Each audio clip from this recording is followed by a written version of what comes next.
From caravanning across Australia to cruising halfway around the world, we've swapped wheels for waves on the Crown Princess.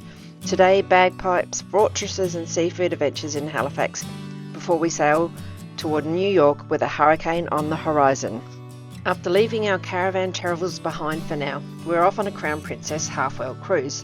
Our stop today is Halifax, Nova Scotia, Canada's vibrant maritime capital. From the historic Citadel to the stories of the Micmac people to the lively waterfront and local flavours, Halifax is a city that blends history, culture and charm, so come and explore it with us. Had our 3 days at sea and now we're coming into Halifax. So today we've got a day in port and we're not going by tender, we're just docking and walking straight in. So we're going to be able to have a look around Halifax. The skies are grey, but it's certainly not too cold. What's the forecast for today, John? 20, morning showers and afternoon fog. Yeah, I'm thinking maybe the showers have gone, but you don't know. As we sail into Halifax, Nova Scotia, the vibrant capital of Canada's east coast, the city greets us with its bustling harbour, historic charm and a touch of maritime spirit. Known as one of the world's great natural harbours, Halifax has long been the gateway to Atlantic Canada, and today it's ours to discover. We've finally arrived in Halifax. Took us a little while. You don't want any information, John? No. Right. Straight out. Hello, Carla.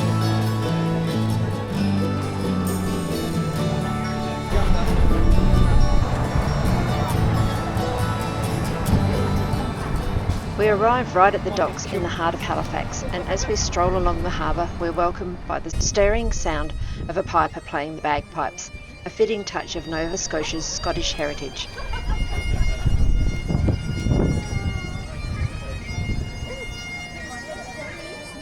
I'm on a mission today. I need to refresh my nails at a salon that I'd found online, so Jeff and Susie head up the hill and John and I go in search of the nail salon.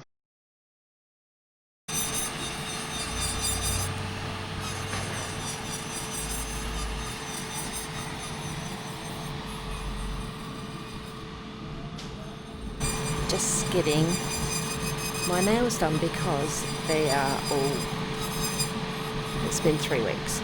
So, yeah, I'm going for a pink.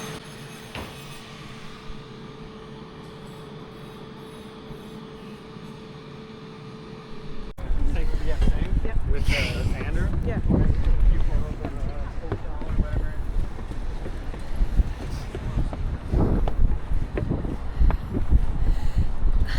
You might be able to tell, walking up a very steep hill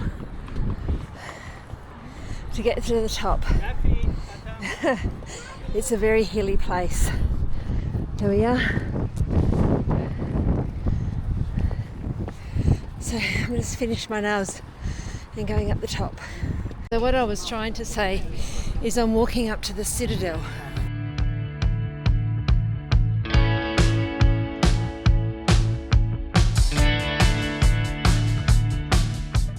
Soon I joined them all at the Halifax Citadel, the star-shaped fortress that has guarded this city since the mid-1700s. So I'll tell you more about this, but it is the Citadel. With the water in. I would say so. Even if there was no water, it would be a bit hard to get in.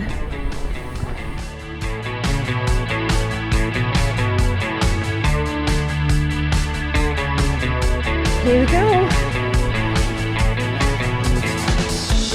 Did you hear the blast go off? I just got out of the building. I know, I thought that was you shutting the door. Long before the British built these ramparts, this land was home to the Micmac people who lived here for thousands of years, relying on the sea, rivers and forests for their way of life. When Europeans arrived, first the French, then the British, Nova Scotia became a contested land of trade, settlement and conflict, and the Micmac were central to these struggles. The Citadel itself, perched high above the harbour, symbolised British military power and became a key stronghold during the colonial wars and beyond. Today it stands not just a reminder of Halifax's strategic importance, but also as a place to reflect on the layered history of this province. its Indigenous roots, its colonial struggles and its Scottish influence. But this history is also marked by conflict and injustice. The British founded Halifax to tighten their control of Nova Scotia, showing little regard for the Micmac whose lands they invaded. With French support, the Micmac resisted, leading to violent confrontations. In 1749, a governor even issued a proclamation authorising his forces and settlers to annoy, distress or destroy the Micmac wherever they were found, a chilling reminder of the hardships endured by the Indigenous people of this region. And after wandering across the open parade square, we make our way toward the striking two-storey building standing proudly within the fort's walls. This is the Cavalier Building. Originally constructed between 1830 and 1856, this architectural standout was purpose-built for both defence and accommodation, featuring bomb-proof casemates below and a roof designed for artillery to fire en barbette, a term for guns mounted on the roof to fire over the parapet. Inside you also find exhibits, many in the Army Museum, that reveals stories of soldiers stationed here, the fort's military role and Fortress Halifax layered past. Adding to the atmosphere, a Scottish drummer and two pipers perform nearby, their music filling the air with the living echoes of the 78 Highlanders. It's a stirring vibe and a welcome pause before heading inside. Then walking into the Cavalier Building, we step into the heart of the exhibit spaces, where the walls are lined with displays bringing to life the history of Halifax's strategic military legacy.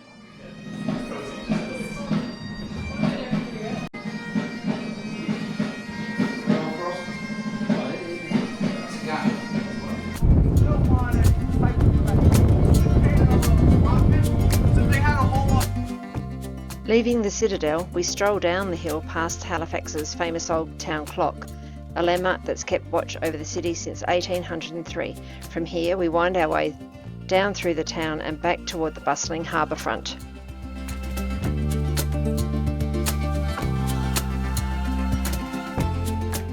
Back at the waterfront, we settle into Sea Smoke, a harbourside restaurant with stunning views across the marina. It's the perfect spot to relax and enjoy a delicious lunch, sit down before we continue our Halifax adventures. Anything else to see? We're having a yummy lunch at a place called Sea Smoke on the waterfront in Halifax. Very nice. How's the lobster roll?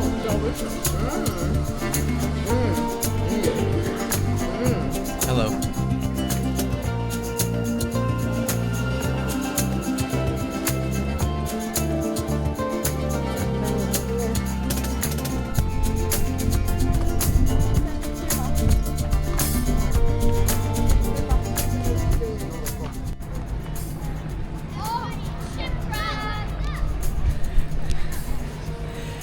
Done our walking around, so it's time to get back on the ship. Very nice little place, Halifax. What do you think? Yeah, it's very cute. Yeah. So I decided to come and sit out in front of the Garrison Brewing.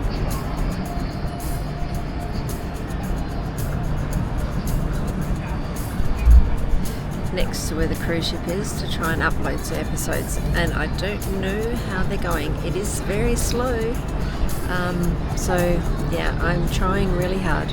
Okay, bye. We reboard the Crown Princess and step out onto our balcony just in time to watch our gentle sail away from the Halifax Harbour. From this viewpoint, the little island by the cruise terminal comes into focus, which is George's Island, once the site of Fort Charlotte, a key defensive stronghold in Halifax's military history, guarding the harbour throughout centuries of conflict and change. Well, good evening. This is our departure from Halifax. We're being pulled out by the tugboat and we're going to go looping around this island here, back and around. So yeah, we're heading back out to sea and we are going to make our way to New York. So we've got one day at sea and then we're on to New York, which will be good. So I'll be able to put you in the picture a bit more, maybe some stuff on board the ship between now and then yeah, we'll see what New York is like. And off in the distance our next adventure waits, New York City. But before we head that way, Captain has decided to delay our departure to ensure the safe passage due to Hurricane Erin, giving us 2 peaceful days at sea ahead, which weren't actually that peaceful. From our balcony, we'll swap cityscapes for open ocean and the anticipation for the journey to come. We are going for a pre-dinner drink at our friendly bar at Crooner's. There we go, Crooner's Bar.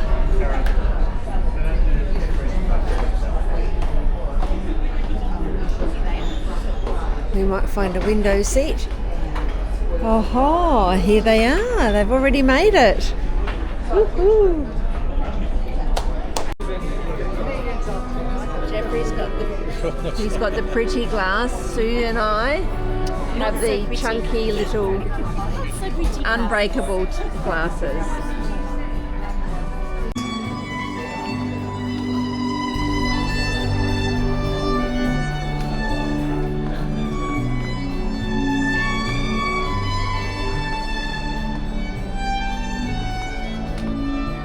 Shops are back open.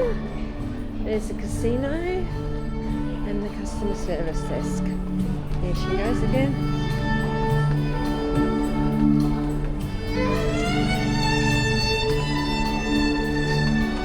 And here's International Cafe.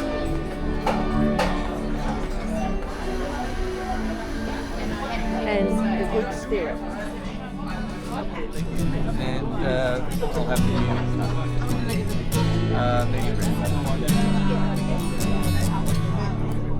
Can I please have the blue cheese tart? Yes, please. And then the sirloin steak, please. Most evenings we've been dining in the Crown Princess dining room with our friends Jess and Sue. It's become one of the real highlights of the cruise, sharing great meals, plenty of laughs, and enjoying the wonderful service from our waiters Will and Emmanuel. Their friendly banter, attention to detail and genuine care make every dinner feel special, and we've really looked forward to these moments each night. What wine would you have with the blue cheese tart? Maybe a Riesling? Yeah. And as the weather warms up, we get to spend some time out at the pool. It's your captain speaking. We've moved on from Halifax. Smooth seas. We're on the way to New York. We're staying close to land, avoiding Hurricane Erin. Thanks for that. We've got a lovely passenger here named Christine. How's your day going? Pretty good, thanks. Yes, Christine's got the margarita here. Compliments of the captain. She might actually been getting an invite to the captain's table tonight. Anyway, carry on with your day. We'll catch up later. I'll give you another update later in the day. Jolly good day, and it's goodbye for now. Thanks so much for joining us in Halifax, Nova Scotia. If you enjoyed this episode, don't forget to give it a like and subscribe so you can follow along all of our adventures. And up next, we head to New York City, where we'll have 2 incredible days exploring one of the world's most iconic cities. You won't want to miss it.